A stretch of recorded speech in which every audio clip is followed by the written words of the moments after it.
வந்துட்டியா நீ? எங்க போற? நான் ஷாப்பிங் போறேன். நான் உன் பின்னாடியே வரேன். என்ன அப்படிங்கற அம்மா என்கிட்ட ராக்கெட் வாங்கிட்டு வர சொன்னாங்க. வாங்க வாங்க, என்ன பசங்களா, உங்களுக்கு என்ன வேணும் சொல்லுங்க. எனக்கு ராக்கெட் வேணும். சரிப்பா, இங்கே இருங்க, நான் எடுத்துட்டு வரேன். என்ன ஆச்சுப்பா? அது வந்து நான் கொண்டு வந்த பணத்தை காணோம். ஏன் இல்லாம ஷாப்பிங் வருவாங்களா? கொஞ்சம் கூட உனக்கு பொறுப்பே கிட்ட காசு கொடுத்தாங்க, நான் கையில தான் வச்சிருந்தேன். ஆனா இப்ப அதை காணோம். பணத்தை எங்க விட்டுருப்பேன்னு நல்லா யோசிச்சு பாரு மசாவ். தெரியல, அதை நான் பாத்துட்டு இருக்கேன்.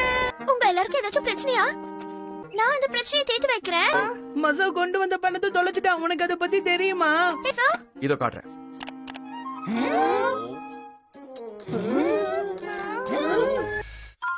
என்னதுப்பா இது? இதுதான் ட்ரோன்.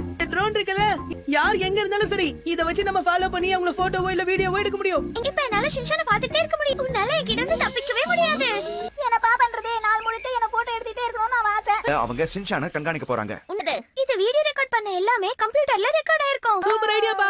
மசா இவ்வளவு நேரமா ஷின்சான் கூட தான் இருந்தா, அதனால ரெக்கார்ட் ஆயிருப்பான். போட்டானே கண்டுபிடிச்சிடலாம். நான் என்ன பண்றது?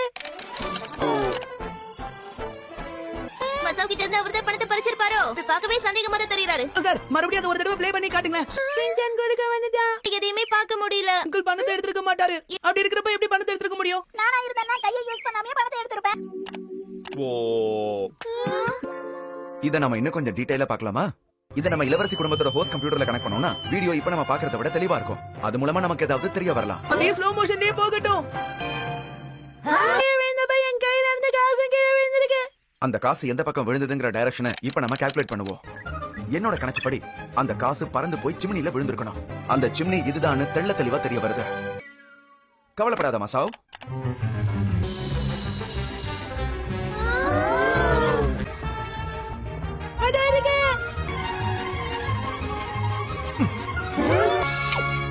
காசு எடுத்துச்சு.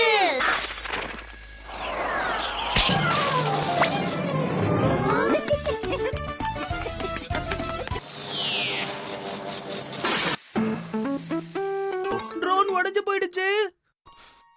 என்னோட தப்புனாலதான் இந்த ட்ரோன் உடைஞ்சு போச்சு. உடைஞ்சு போன இந்த ட்ரோனோட விலையில நம்ம நிறைய ராக்கெட்ஸ் வாங்கலாம்ல.